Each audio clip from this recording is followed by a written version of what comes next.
Create a tire material and assign it to the tire geometry.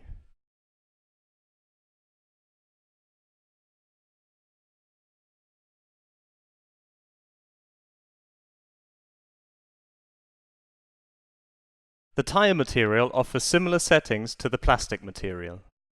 For further information, please view the Material Types Plastic tutorial. The diffuse color controls the diffuse base tone of a material. Via glossy color, you can define the color tone of the highlight. The roughness controls the roughness of the material.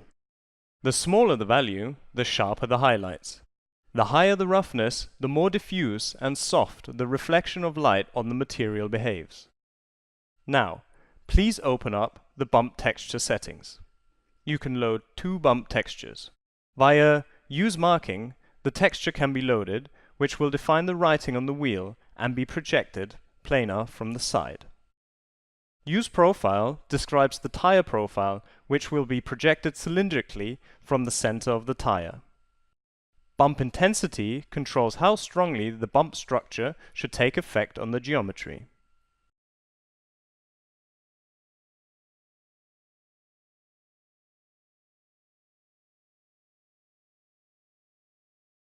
Now, open the texture settings to place the textures onto the geometry. With Rotation Axis, you can select the rotational axis of the geometry. Center X, Y, and Z permits the moving of the texture along all axes on top of the geometry. These values can automatically be inherited by the geometry.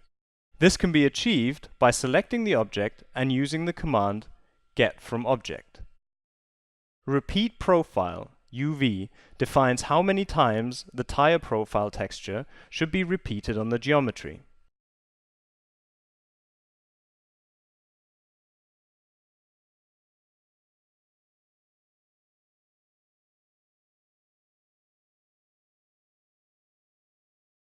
Via Scale Marking, the size of the writing on the wheel can be adjusted.